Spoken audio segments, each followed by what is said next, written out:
A $50,000 puzzle rested on a table draped in crisp white linen. A man, resplendent in a custom-tailored suit, chuckled, casting a glance at the frustrated faces surrounding him. This was Johnny Croft, a tech billionaire who held the unwavering belief that his intellect rivaled the vastness of his bank account. He challenged the entire upscale restaurant, deriding their supposedly ordinary minds. But he had just committed the mistake of his life. He turned his attention to the waitress clearing his plates, a woman named Ellie, and sneered, "Give it a shot, sweetheart. Put that simple brain of yours to work." He fully anticipated her to blush, stammer, and ultimately fail. What he didn't anticipate was her solving his supposedly unsolvable contraption in a mere 30 seconds and calmly walking away. The distinctive aroma of old money, perfectly seared scallops, and beeswax candles permeated the air at Eldred's. The restaurant was a veritable London institution, a quiet sanctuary of plush velvet curtains and hushed conversations nestled in the heart of Mayfair.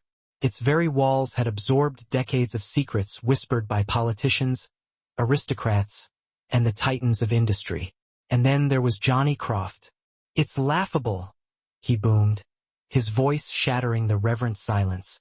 "They call this a 2018 vintage? Tastes like it was bottled in someone's garage. Send it back." Ellie, her pristine black uniform immaculate, simply nodded. "Of course, sir. My apologies. I'll fetch the sommelier." "Don't fetch anyone," Croft snapped, waving a dismissive hand adorned with a wristwatch that cost more than Ellie's university degree, the one she never spoke of. "Just bring the 75 Petrus, and don't bruise it this time." Ellie moved with an economy of motion that bordered on invisibility. It was a skill she had deliberately cultivated. Don't be seen. Don't be heard. Don't be a problem. For 2 years, this had been her unwavering mantra. Eldred's was the perfect hiding place, a tomb of rigid etiquette, and she, a ghost within its walls. She was 28, but the weariness etched around her eyes added a decade to her apparent age. Her dark hair was pulled back in a severe bun, a style meticulously designed to be utterly forgettable. Tonight, she was covering a section that wasn't normally hers, a consequence of a coworker's sudden illness. This unfortunate circumstance meant she was stuck with Table 7, Johnny Croft, and his 2 fawning associates, Marcus and Talia. Marcus, a perpetually nervous man perpetually squeezed into a suit a size too small, laughed at everything Croft uttered. Talia, sleek, sharp, and impeccably styled, watched Croft with the calculating gaze of someone who viewed him as a mere stepping stone, not a person. "Honestly, Johnny, you're just too brilliant for these people," Talia cooed, briefly touching his arm as Ellie discreetly placed a fresh basket of bread on the table. "It's a burden, truly," Johnny sighed dramatically, leaning back in his chair. He was the type of man who reveled in his own performance. A Silicon Valley venture capitalist, he had amassed his fortune on an app that automated other apps, a bewildering layer of complexity piled upon complexity. He genuinely believed this somehow qualified him as a genius, and he demanded that the world readily agree. "My mind, it just moves faster." Which was precisely why, he announced grandly, reaching for his briefcase, "I had this commissioned." He placed a rather peculiar device on the table. It was both beautiful and vaguely menacing. Not precisely a box, but rather a sphere composed of interlocking titanium and obsidian rings, covered in strange glyphs and dials. It looked unsettlingly like an artifact unearthed from a smarter, far darker future. "I call it the Nocturne Criterion," he declared, his voice dropping conspiratorially, as if he were about to share a top-secret government secret. "Custom-built by a private artisan in Geneva. It boasts over 5,000 unique, non-repeating permutations. It's not merely a puzzle. It's an IQ test for gods. Mensa couldn't crack it. The designer himself barely remembers the solution." Marcus leaned in, his eyes wide with manufactured awe. "That's incredible, Johnny. What's inside?" "Ah!" Johnny grinned, tapping the sphere with a manicured fingernail. "A single, flawless 10-carat blue diamond. But that's hardly the point. The point is the lock. is a test of pure, unadulterated logic. You can't brute force it. You can't guess your way through it. You have to truly understand it. And no one, he surveyed the room with a condescending air, understands things quite like I do. Ellie, standing patiently by the service station, felt a familiar, sickening pull, a faint but insistent thrum behind her eyes, a sensation she had spent the last 2 years desperately trying to suppress with exhaustion and the mundane rhythm of her service job. Don't look. She turned away, feigning meticulous polishing of a wine glass, but her eyes betrayed her. She could clearly see the puzzle from across the room, and she didn't just see metal. She saw the language. The glyphs weren't mere decoration. They were variables in a complex polyalphabetic substitution cipher.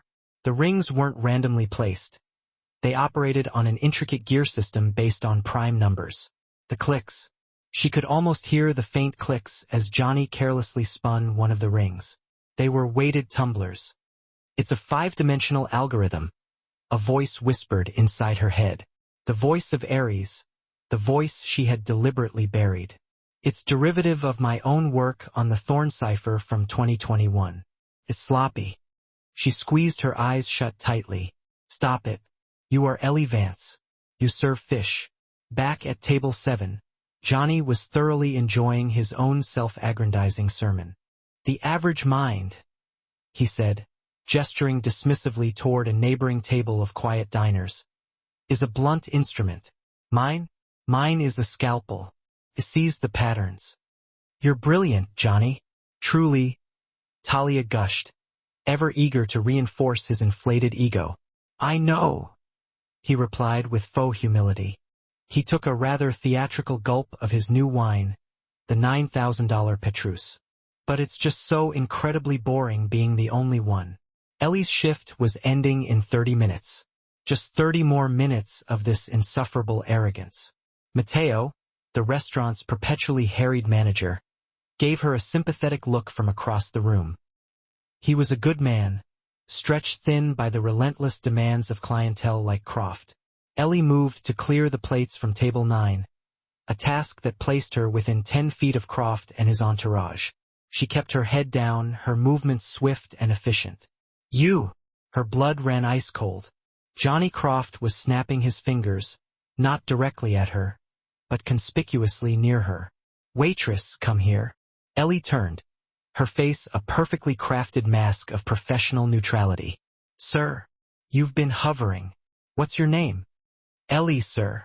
Ellie, he repeated slowly, savoring the almost insulting simplicity of the name. Simple. I like it. Ellie, what do you think of my box? She glanced briefly at the Nocturne Criterion. It's very intricate, sir. Intricate. He roared with laughter, and Marcus and Talia eagerly joined in. That's precisely what a simple person would say. It's like a dog staring at a chessboard. Isn't it? You see the pieces, but you have absolutely no concept of the game. Ellie's jaw tightened almost imperceptibly. Is there anything else I can get for you, sir? Yes, an opinion. I'm going to make a little wager. He raised his voice again, intentionally capturing the attention of the surrounding tables. A little sport for the simple folk. £10,000 in cash to anyone in this room who can make this box move even a single quarter turn. He was drunk, not merely on the exorbitantly priced wine, but on the potent intoxication of his own unchecked ego. The room was utterly silent, every eye fixed on him. No one? Of course not. He then focused his cruel, playful gaze directly on Ellie. He saw her as a mere prop, not as a human being. How about you, Ellie? He sneered. A waitress's salary. What is it, 25,000 a year? 10 grand would be life-changing, wouldn't it? Go on, give it a try. He pushed the heavy sphere across the table toward her. Sir, I'm not permitted. Oh, I permit you, he interrupted. Or what? Are you afraid you'll break a nail? Or maybe you're just slow. Marcus snickered obsequiously. Go easy on her, Johnny. She probably struggles with the children's menu. This was it. The moment she had been desperately dreading. The spotlight, the test. Every fiber of her being screamed, Run! Flee! Disappear! But she was trapped, cornered. The entire room was watching, their collective gaze a tangible weight. Mateo was frozen, horrified, acutely aware that confronting Croft would almost certainly mean the swift and ignominious end of his career. Ellie looked directly at Johnny Croft.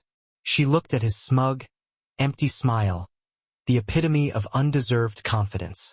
She looked at Talia's bored, almost cruel amusement. She looked at the other patrons, some staring with thinly veiled pity, others with a morbid curiosity. Then she looked at the puzzle. The persistent thrum behind her eyes escalated into a deafening roar.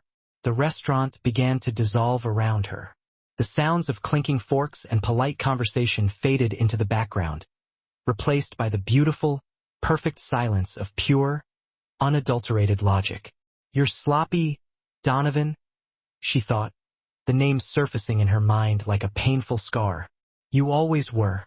"Fine," Ellie said, her voice surprisingly quiet but somehow cutting through the hushed atmosphere of the room.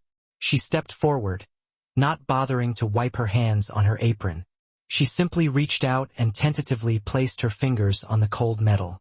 Johnny Croft leaned back, a wide grin splitting his face. He was practically vibrating with condescending glee. "Oh good. The help is going to try. This is magnificent.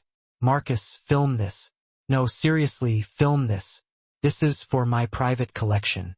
Marcus fumbled nervously for his phone, his hands shaking slightly as he awkwardly aimed the camera. Talia watched with a bored smirk on her face, as if she were observing a particularly slow-witted rat hopelessly trapped in a maze designed by her cat. Ellie ignored them all. She ignored the phone, the stairs, and the suffocating silence of the room. Her entire world shrank down to the 20-pound sphere of titanium and obsidian beneath her hands. Her mind was no longer in Eldred's. It was back in the quarry, the windowless, high-security lab at Vanguard. She was Dr. Aries Thorne again, the prodigy, the pattern breaker. And this was just a child's toy. The glyphs are a distraction, her mind supplied instantly. A red herring deliberately designed to trap academics. The actual key is tactile. It's hidden in the seams. Her left hand cradled the sphere, providing delicate support. Her right index finger, as light as a whisper, traced the primary equatorial ring. 5 seconds passed. Johnny's grin faltered ever so slightly. "Having trouble, sweetheart? The pretty pictures confusing you?" Ellie's finger stopped abruptly. She had found it. A microseam thinner than a human hair, offset by precisely 3 degrees. The entry point. She applied pressure, not a forceful push, but a subtle press. 3.2 pounds per square inch. Click. A faint, almost inaudible high-pitched sound. The first ring unlocked. Johnny sat up straighter, his smile completely vanishing. "What did you do?" 10 seconds. "She didn't do anything," Talia murmured, leaning in closer. "It's just a parlor trick." Now, the language. Ellie's left hand rotated the sphere 45 degrees. Her right hand found the secondary ring cluster. This was the sloppy part, the part that screamed her old partner's name. He always overcomplicated the second-stage tumblers. So vain. She didn't try to solve them individually, one by one. She treated them as a whole, a chord on a piano. Her fingers pressed 3 specific glyphs simultaneously, while her thumb applied counterpressure to a dial on the polar axis. 15 seconds. Snap. Clack. A sequence of metallic notes rang out, resonating in the sudden silence. The rings didn't merely turn. They realigned, shifting smoothly into a new configuration, revealing a second internal set of dials. The room was absolutely, profoundly silent. Marcus's hand was shaking so violently that the video would undoubtedly be useless. Johnny Croft's face had drained of color, transforming from a healthy tan to a pale, almost sickly white. "Stop. Stop touching that." 20 seconds. Ellie was in the flow, completely immersed in the Thorne state, as her old colleagues had jokingly called it. The world transformed into pure data, patterns, and solvable equations. This was the final lock, a gravity-based pin system. She could feel the pins, for heavy, one light, It's impossible, Johnny whispered hoarsely, his voice laced with a growing desperation. It's impossible. Ellie lifted the sphere, holding it close to her ear like a doctor listening intently with a stethoscope. She rotated it slowly, almost reverently, carefully listening. Then, with a sudden, sharp flick of her wrist, a deceptively casual move that appeared almost dismissive, she tossed the sphere half an inch into the air and caught it. The internal pins, momentarily weightless in the brief period of zero gravity, aligned perfectly for a microsecond. 25 seconds. She carefully placed the sphere back on the table. For 5 long, agonizing seconds, nothing happened. Ellie simply looked at it, her expression unreadable. Johnny opened his mouth to speak. See? Nothing. Clack. With the distinct sound of a high-pressure pneumatic seal being broken, the Nocturne Criterion split perfectly in half. The top hemisphere of the sphere separated cleanly from the bottom, rising smoothly on a silent, pressurized piston to reveal a velvet-lined chamber. Inside, resting upon a bed of black satin, was a 10-carat flawless blue diamond. 30 seconds total. Ellie stepped back, her breathing perfectly even. The mask of professional detachment was firmly back in place. Marcus dropped his phone, the thud muffled by the plush carpet. Talia's jaw hung open, her lipsticked mouth forming a perfect O of utter disbelief. Johnny Croft simply stared blankly at the open puzzle. His puzzle, his supposedly unsolvable puzzle. He looked at the diamond, then at the complex, exposed machinery of the puzzle's interior. Then his eyes, wide with the dawning realization of humiliation and rage, lifted to meet Ellie's. He wasn't merely embarrassed, he felt violated. She hadn't simply solved his puzzle. She had exposed his lie. She had proven in a mere 30 seconds that he wasn't a genius. He wasn't even the smartest person at table 7. Who? He choked out, his voice a strangled rasp. Who? The check, sir? Ellie picked up the empty bread basket from his table. She straightened a fork that Marcus had inadvertently knocked askew.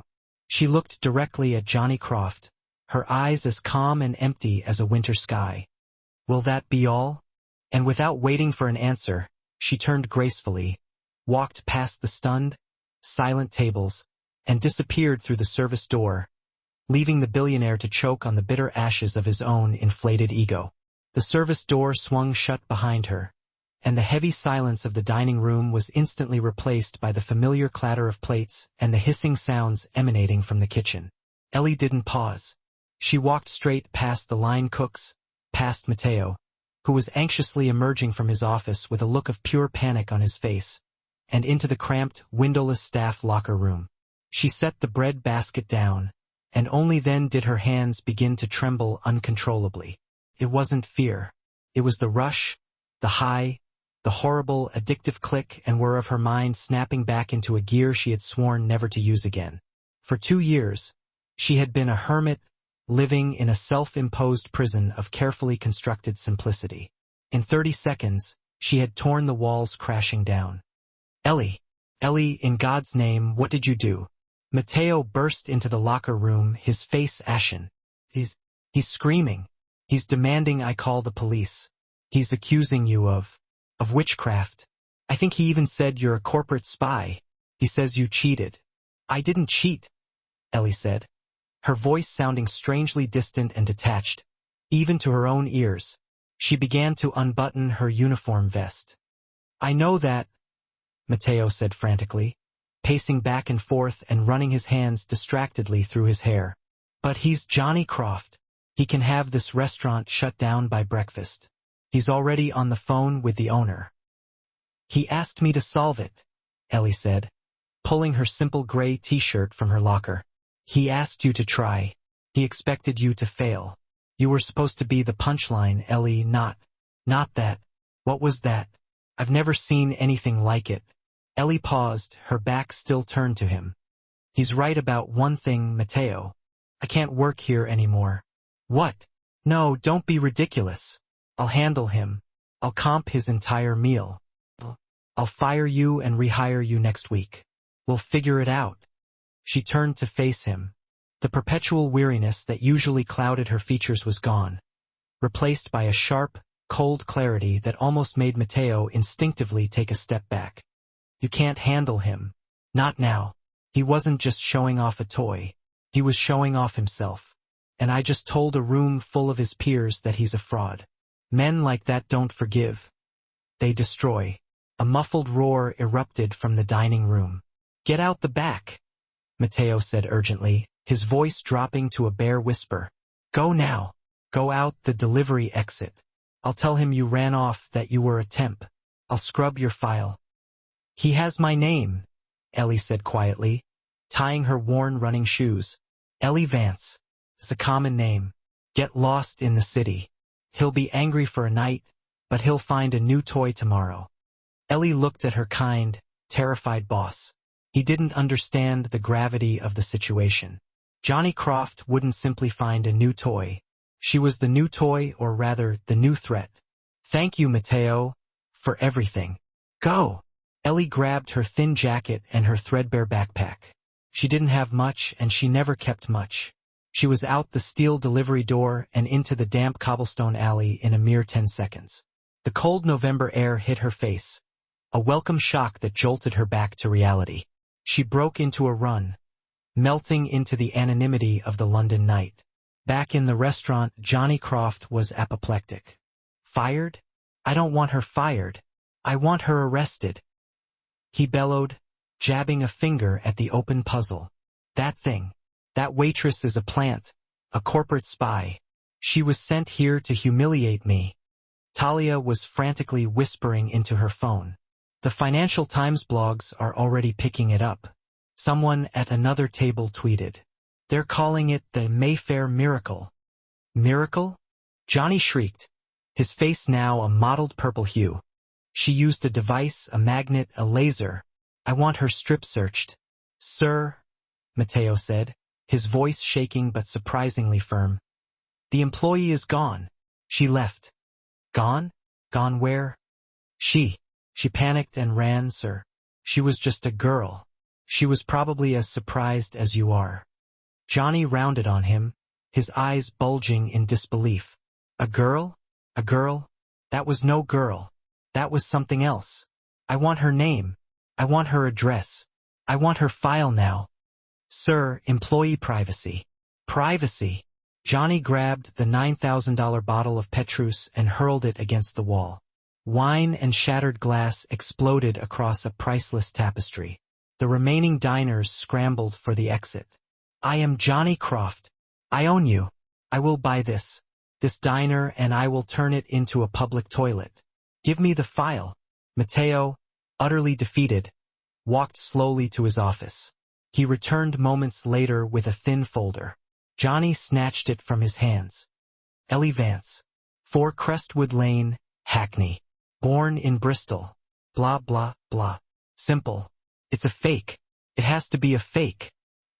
He pulled out his phone and dialed a number. Kincaid. He barked into the receiver. I don't care what you're doing. Get to my location. Eldred's. I have a situation, a priority 1 situation. I want a ghost found, and I want her broken.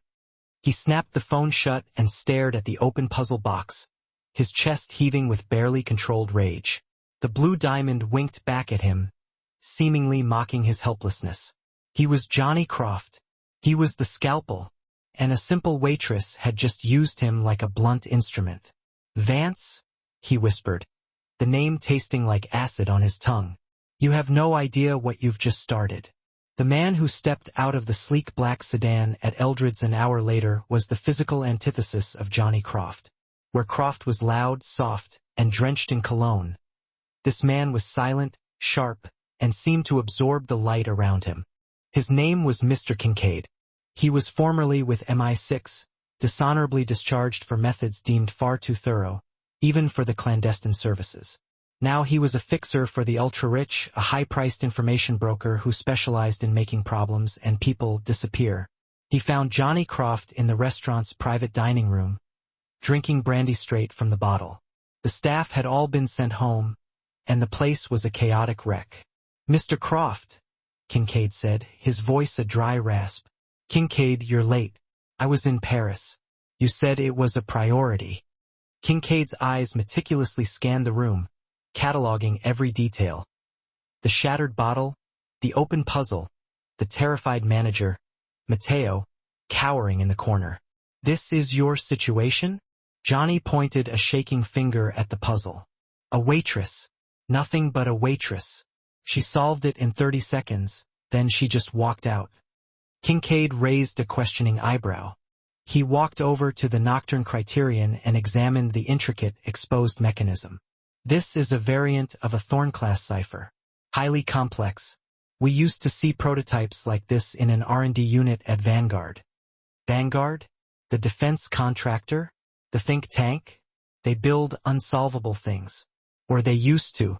Kincaid looked up, his gaze sharp and calculating. You're right.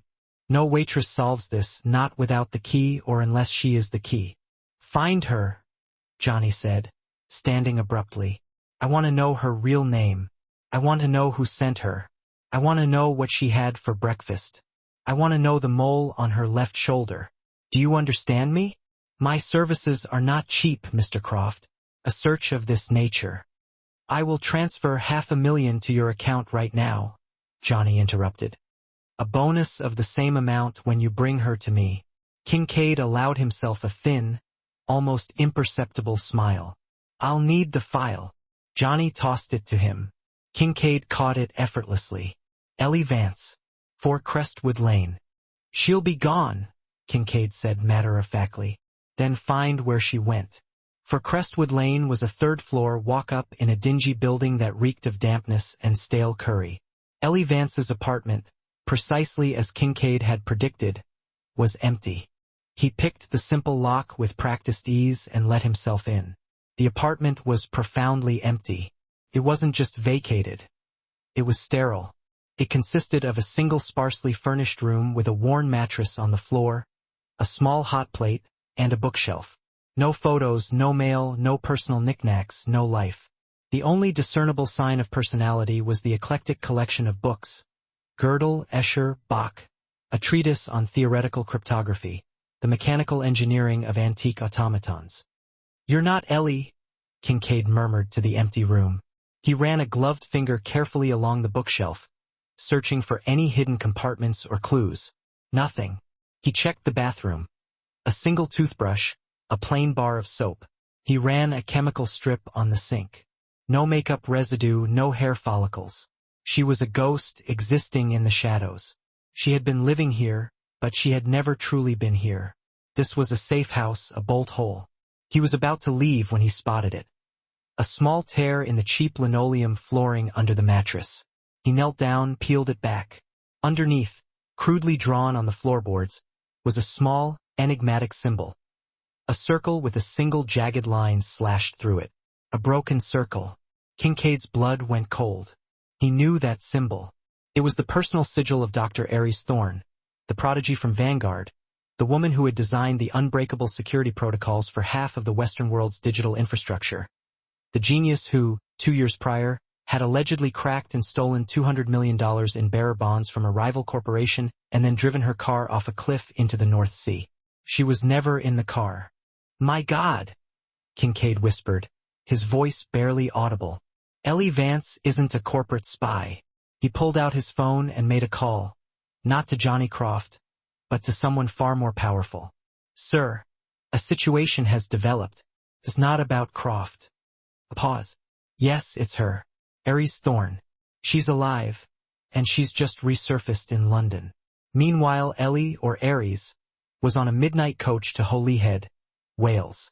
She sat in the back, her backpack clutched tightly on her lap, watching the rain-slicked motorways blur past her window. The shaking had finally stopped, and the adrenaline-fueled high had faded, leaving behind only the cold, hard reality of her situation. She had broken the first rule. Stay hidden. She had also broken the second rule. Stay simple. The image of Johnny Croft's face, twisted in that primal, narcissistic rage, was burned indelibly into her mind. He was a man of immense resources and absolutely zero self-control. He would not simply let this go. He would dig relentlessly. And when he dug, he wouldn't find Ellie Vance. He would find Aries Thorne. And when they discovered that she was alive, the people she had fled from, the people who had framed her, they would send someone far worse than a vengeful tech billionaire. The puzzle. Why did it look so eerily familiar? It was a crude, almost insulting knockoff of her own designs. But who would build it? And more importantly, who would use it and why? Give it to a fool like Croft? Her hands idly drummed on her knee. Pattern. Click, click, clack, click, click, clack. Donovan Reed. The name landed in her stomach like a stone. Her former partner. Her brilliant, charming, sociopathic former partner at Vanguard. The man who had walked her through the code of her first cipher. The man she had almost loved. The man who had stolen her life's work, framed her for the theft, and watched as she was painted as a traitor. Donovan had built that box. She was sure of it. His signature arrogance was all over it. The red herring glyphs, the overly complex second stage. But why give it to Johnny Croft? Unless the coach hit a bump, jostling her. Unless it wasn't a gift. She closed her eyes, replaying the 30 seconds, the clicks, the whir, the pressure seal release. Sage clack. Oh, you clever bastard. She whispered, her eyes flying open. It wasn't just a puzzle box. It wasn't a test. It was a Trojan horse. It was a data acquisition device. When she solved it, it didn't just open. The release of the pneumatic seal, the specific harmonics of the clack. It was an acoustic trigger. It wasn't a diamond he was showing off. She murmured. It was a wireless key. The box had been sitting on the table within 3 feet of Croft's phone and Marcus's laptop. When she solved it, the device inside would have activated a short-range data pulse. It would have cloned his phone, his credentials, his private keys, his entire digital life. And Johnny Croft, in his arrogance, had not only brought the weapon into his own inner sanctum, he had paid a waitress to arm it for them. Donovan was still out there, and he was still using her work to destroy people. She had to get to a terminal, not to run, not anymore. She had to find him. The name Vanguard was never spoken above a whisper in circles of power. It wasn't a company. It was a ghost in the machine. Operating from a nondescript campus in rural Virginia, it recruited minds, not people. It was a private intelligence firm that did the R&D that governments couldn't or wouldn't officially sanction. Their specialty was the unsolvable quantum-proof encryption, predictive behavioral algorithms, and most famously the Thorne ciphers named for their creator. Dr. Aries Thorne had been their star. Recruited out of Caltech at 19, she was a true prodigy, a woman who saw the world in pure, interlocking systems. She was the architect of Aegis, the security protocol that protected the digital assets of half the Fortune 100. Her partner and her only rival was Donovan Reed. Donovan was her shadow. Where Aries was quiet, logical, and internal, Donovan was charismatic, flashy, and brilliant at self-promotion. He didn't just want to be smart. He wanted the world to applaud him for it. He envied her effortless genius. He craved her recognition. The flashback hit Aries as she sat in a 24-hour internet cafe in the port town of Holyhead. The place smelled of salt air and spilled beer. 2 years ago, the quarry late. It's beautiful, Aries, Donovan said, his reflection glowing next to hers in a pane of server glass. They were looking at the code for Aegis. It's perfect, symmetrical, a fortress with no doors. There's always a door, Aries murmured, sipping stale coffee. We just haven't seen it yet. No, he touched the glass. Not this time. You did it. You finally built something that not even you can break. His eyes were intense. But what's the fun in that? A lock with no key is just a wall. It's not supposed to be fun, Donovan. It's supposed to be safe. Safe is just another word for boring, he'd whispered. He smiled, but his eyes were cold. 2 weeks later, the Aegis protocol was breached, not broken, but bypassed. $200 million was siphoned from Hyperion Global, a rival defense firm. The attack was surgical, elegant, and used a specific theoretical backdoor that only 2 people on Earth knew existed. The next day, Donovan Reed presented evidence to the Vanguard's board. Encrypted communications, bank transfers, a digital trail, all pointing directly to Dr. Eris Thorne. Her mentor, a man named Dr. Elias Thorne, no relation, a painful irony, was the CEO of Hyperion. The breach ruined him. The public humiliation, the implication that his own protégé had destroyed him, was too much. He committed suicide. Eris was branded a traitor, a corporate shark, a murderer. Her life was over. She knew Donovan had framed her. She knew she couldn't prove it. The trap was as perfect as her own code. So she ran. She created Ellie Vance, a shell of a person, and vanished into the most boring life she could build. Until now. In the internet cafe, Ellie was dead, worked with blinding speed. She used a series of proxies and dead-end VPNs to tunnel her way into the dark web. She was looking for a signature, Donovan's digital tell. She found it on a high-end auction site for bespoke intelligence solutions. There it was, listed for auction, the Nocturne Criterion. Description: a passive data acquisition device disguised as a luxury puzzle, guaranteed to bypass standard corporate security by exploiting user ego. Solution is complex but irrelevant. Device activates on solution. Seller, artisan. Status, sold. Private commission, J. Croft. Eris scrolled down. There was another listing from artisan. Item, the Thorn Key. Description: a one-time use logic bomb capable of compromising and exfiltrating data from any system secured by the Vanguard Aegis protocol. Status: in development. Pre-auction bidding starts at $50 million. Donovan wasn't just selling parlor tricks to billionaires. He was selling the master key. He was selling the weapon that could take down the entire global financial system, the system she had built to protect. The Nocturne Criterion wasn't just a one-off attack on Croft. It was advertising. It was his proof of concept. He was using Johnny Croft's humiliation, which was now all over the tech blogs, as a marketing campaign. "He's going to burn it all down," she whispered. "Just to prove he can." Back in London, Quincaid stood in a sterile white office overlooking the Thames. This was not one of Johnny Croft's properties. This was a discreet sub-office of Vanguard. "She's alive," Quincaid reported to a woman on a large screen. The woman's face was severe, her hair pulled back in a gray bun.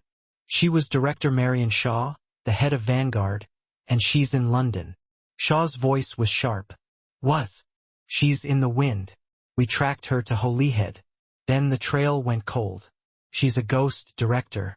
She's living her training. And the Croft situation? A mess. The man is a liability. But he's obsessed. He's put a £500,000 bounty on her head. Then find her first, Shaw ordered. Find her before that fool Croft does. Or before he does. Reed knows she's alive now. He'll be hunting her, too. He can't risk her talking. What's the play, Director? Quincaid asked. Retrieval or... He left the word unsaid. Director Shaw stared at him. Dr. Thorne is a traitor who stole $200 million and got a good man killed. She is a threat to this organization and to global stability. You will retrieve her, Quincaid, by any means necessary. This Ellie Vance is a loose end, and we do not tolerate loose ends. Understood? Quincaid nodded. Director, this billionaire Croft. Use him. He's loud, he's angry, and he's predictable. He's the perfect bloodhound. Let him flush her out. Then you take her. And what about Donovan Reed? Mr. Reed, the director said, her voice turning to ice, is a separate internal matter. You will focus on Thorne. Find the ghost. Quincaid walked out into the London fog. The hunt was on. A three-way hunt. Johnny Croft, the vulture, wanted revenge. The Vanguard, her old masters, wanted containment. And Donovan Reed, her nemesis, wanted silence. Eris was no longer the waitress. She was the prey. For 3 days, Johnny Croft tore his world apart. He was a man possessed. He had his tech teams running facial recognition on every frame of Ellie Vance's CCTV footage. He cross-referenced Ellie Vance's face with every database he could illegally access. DMV, university records, social media, nothing. The woman didn't exist before 2 years ago.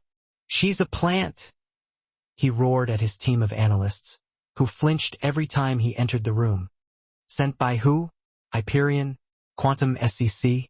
Who is trying to ruin me? Sir, a brave junior analyst said, his voice trembling. We have a bigger problem. Bigger than my public humiliation. Our stock, sir, is falling, but not just falling. It's being shorted massively. Someone is betting on our complete failure. So it's market fluctuation. Buy it back. We can't, sir. Our credit lines, they've been frozen. And sir, an investigative reporter from the Wall Street Journal just called. He's asking about an undisclosed offshore account in the Caymans. He's citing transaction numbers. Johnny froze. The offshore account, the one he used for everything, the one secured by his private, unhackable ledger, the one linked to his phone. His phone, which had been on the table next to the puzzle. The blood drained from his face.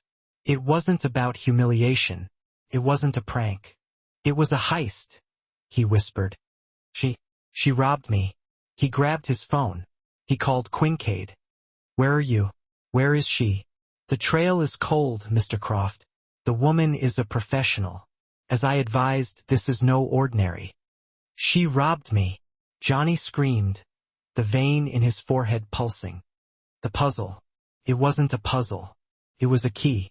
She unlocked it and it stole everything. She's not just a spy. She's a thief. She's ruining me. There was a pause on Quincade's end. That is a significant development. It means she's not working for a competitor. She's a freelancer. I don't care what she is. I want my money. I want her. You have $500,000 of my money. Find her. This changes the game, Mr. Croft. This woman is now one of the most wanted criminals in the world. This is no longer a simple bounty hunt. She's not just running. She's dangerous. Double the bounty. Johnny spat.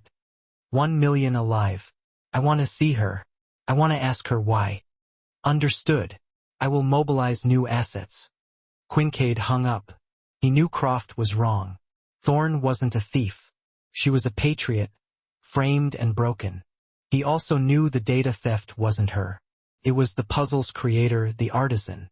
He now had 2 targets, and he knew exactly how to find them. He leaked a new piece of information to his contacts in the criminal underworld. The Ellie Vance bounty is now 1 million. But there's a new bounty. 5 million for the man who built the box, a man known as Artisan. Quincade smiled. Let the greed of the underworld do the work for him. Eris was hiding in plain sight. She was now Chloe, a mousy temp in a massive, faceless data entry firm in Manchester. The click-clack of 100 keyboards was the perfect white noise to hide her own. She was using the company's powerful network, siphoning off tiny, untraceable bits of processing power to run her own search. She was hunting Donovan. She knew he would be covering his tracks. But she also knew his weakness, his ego. He wouldn't just hide, he would watch. He would be lurking on the tech blogs, in the financial forums, savoring the chaos he had created. He'd be reading about Johnny Croft's downfall. She found him. It was a subtle breadcrumb, a comment on a Forbes article about Croft's implosion. The comment was from a burner account, but it contained a specific phrase. Safe is just another word for boring. Her blood turned to ice. It was a message, a taunt for her. He knew she was out there. He knew she'd be looking. The burner account's IP address was, of course, a dead end. But the timing of the post was not. It was posted at 3 hours 14 minutes and 15 seconds pi. It was their old code 3. It wasn't a time. It was a coordinate, a longitude. He wasn't just taunting her. He was inviting her. He was arrogant enough to believe he could trap her again. She cross-referenced the longitude with his known habits. He loved luxury. He loved isolation. There was only one place. A private, hypersecure island off the coast of Scotland. The Great Mirror, a billionaire's fortress he'd reportedly acquired recently. He was preparing his final auction, the sale of the Aegis Key. You're not trapping me, Donovan? Eris whispered to her glowing screen. You're cornering yourself. She stood up, leaving the temp job without a word. She had a new destination. But as she walked out of the building, a black van screeched to a halt in front of her. 2 men in tactical gear jumped out. Dr. Thorne, the director wants a word.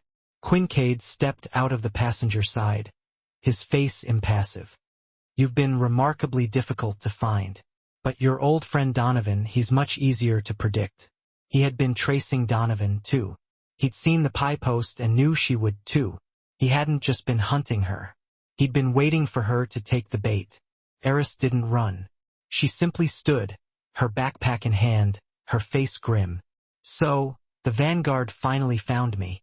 You were never truly lost, Eris? Quincaid said, opening the van door. Just misplaced. Now get in. We have a flight to catch. The trap had sprung, but it wasn't Donovan's. It was Quincaid's. The jet was a sleek, unmarked Gulfstream G650. Inside, it was a mobile command center. Eris sat across from Quincaid, the silence thick and heavy. So, what's the plan, Quincaid? Eris asked, her voice calm. Fly me to Virginia? A debriefing? Or just a quiet spot over the Atlantic? My orders are to retrieve you, Quincaid said, not looking up from a tablet. Director Shaw is displeased. She believes you are responsible for the Hyperion theft, the death of Dr. Thorne, and now the Croft heist.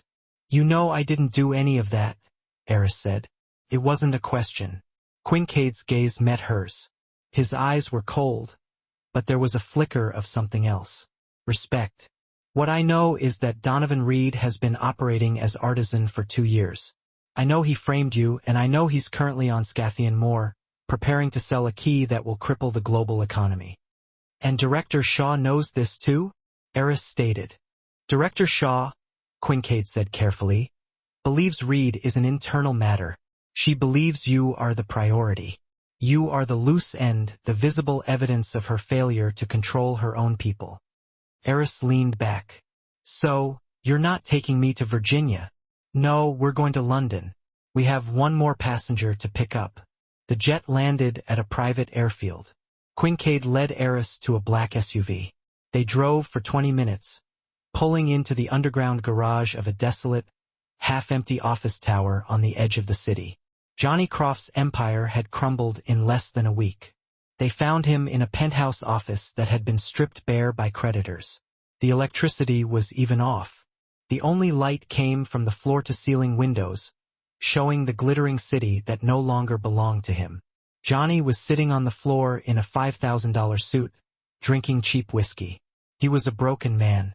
When he saw Eris, his face contorted into a mask of pure, unadulterated hatred. He scrambled to his feet, launching himself at her. You! He screamed, his voice cracking. You ruined me. Quincaid intercepted him with an arm as solid as a steel bar, pushing him back. Mr. Croft, control yourself. Control myself? She destroyed my life. She took everything. I didn't take your money, Mr. Croft, Eris said, her voice echoing in the empty room. He did. Who is he? You were the one who solved it. You were the one who showed it to me, Eris countered. You were so desperate to prove you were smart. You never stopped to ask why you had it. It was a Trojan horse. It was designed to copy your data. I just activated it. Johnny stared at her, the pieces slowly, painfully clicking into place. A Trojan horse? You mean, I was set up? You were a mark, Quincaid supplied, stepping forward. A very loud, very arrogant, very public mark. The man who set you up is named Donovan Reed. He's the one who has your money. He's the one who built the box. Donovan Reed, Johnny whispered. I've heard that name. Vanguard. And now, Quincaid continued, he is selling a master key that will do to the world what he did to your company. We're going to stop him. Johnny looked from Quincaid to Eris. We? You, me, and her? He laughed, a high-pitched, hysterical sound. I'm ruined. I have nothing. What good am I? You're wrong, Eris said, stepping closer. Johnny flinched, but she stopped. You have 2 things. First, you have access. Your name, even ruined, still opens doors. Scythian Moor is a fortress. But it's a fortress built for billionaires. You can get us in. Get you in. Why would I help you? Because of the second thing you have, Eris said, her voice dropping. Revenge. Johnny's hysterical laughter stopped. His eyes focused, the burning hatred finding a new, sharper target. Revenge. Donovan Reed took your money, your company, and your pride, Eris said. He's sitting on an island, counting your cash, laughing at you, just like you laughed at me at the restaurant. She let that sink in. He thinks you're a fool, Eris continued. He thinks you're a joke. He's about to auction off the key that will make him the most powerful man in the world. And he's using your money to fund it. We're going to that island. We're going to crash his party. We're going to take him down. And you, she said, are going to get your money back, or at the very least you're going to get to watch him burn. Johnny Croft was silent for a full minute.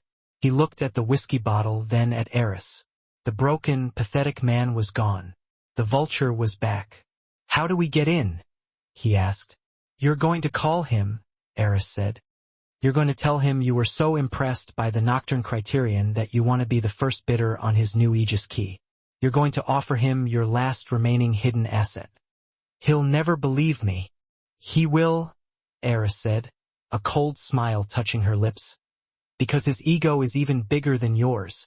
The Great Mirror was less an island and more a shard of granite and glass jutting from the black, icy waters of the North Atlantic.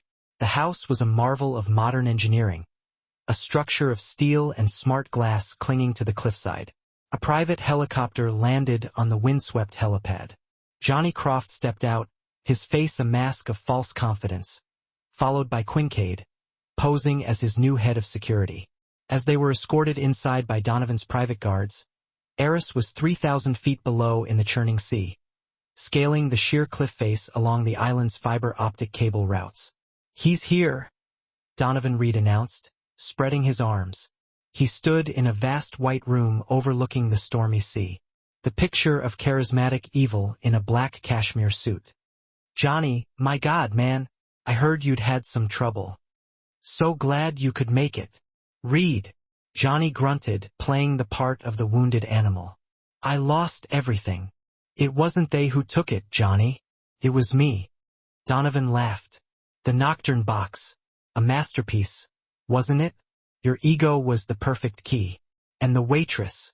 You couldn't have set me up better if I'd paid you. Johnny's hands balled into fists. Quincaid put a warning hand on his shoulder.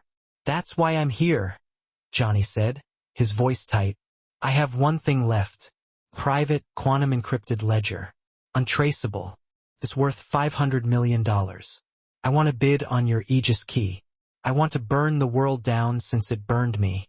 Donovan's eyes lit up with pure greed. Johnny, always the gambler. I love it. Of course.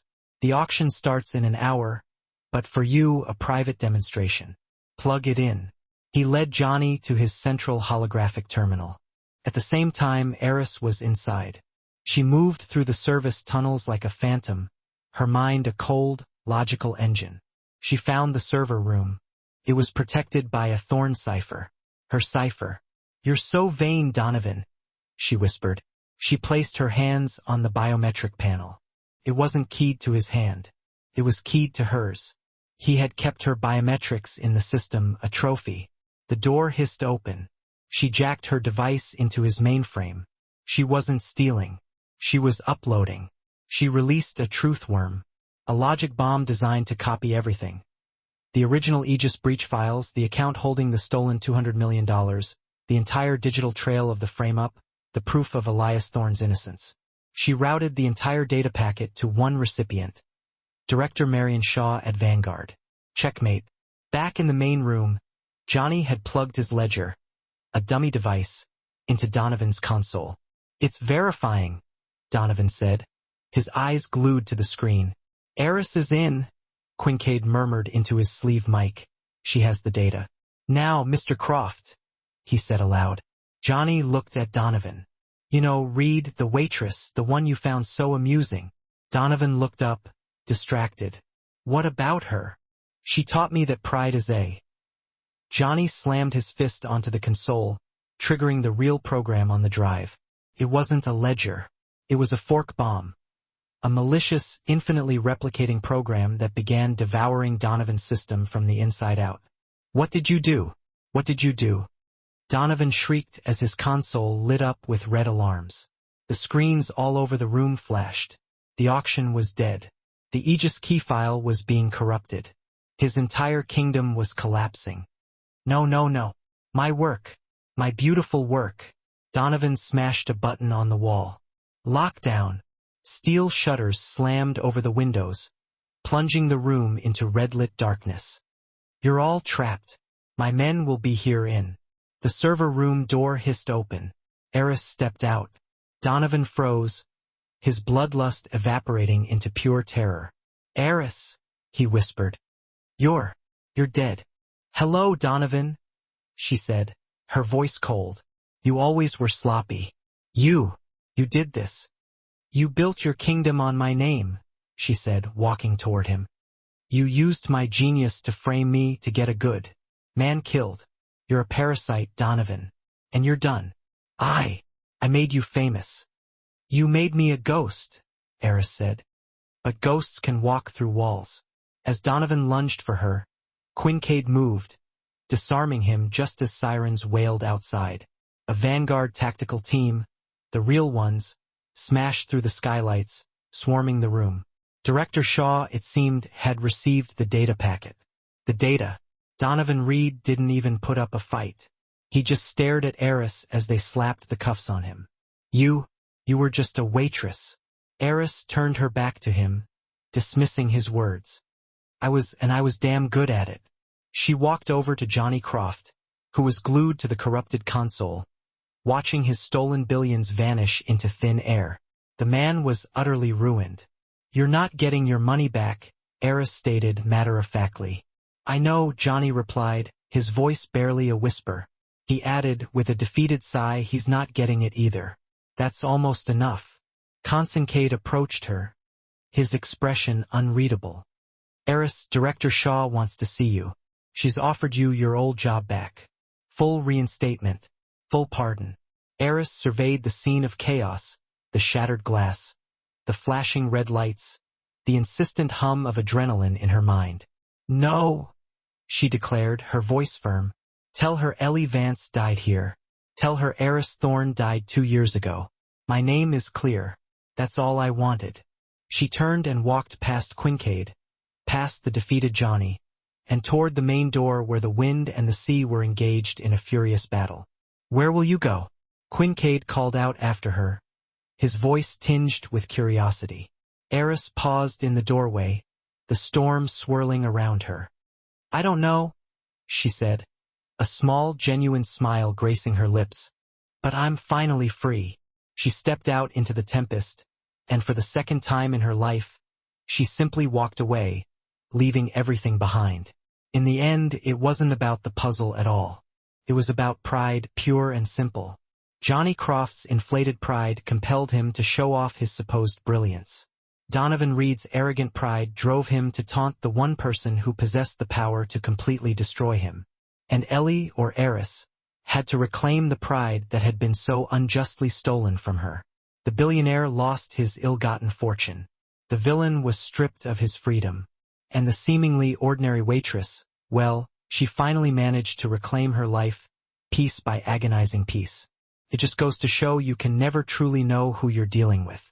The person you dismiss as simple or insignificant might very well be the genius who engineered your entire world and possesses the capability to tear it all down around you in a mere 30 seconds. Thank you so much for investing your time in watching this story unfold. We dedicate a significant amount of effort to bringing these dramatic tales to life, and we simply couldn't do it without your incredible support. If you experienced that satisfying spark of karma, please don't hesitate to hit that like button. It genuinely provides a significant boost to the channel. And if you're not already a subscriber, hit that subscribe button and ring that notification bell. That way you will never miss one of our captivating stories. Finally, please share this video with someone who appreciates a good twist in the narrative. We'll be seeing you in the next one.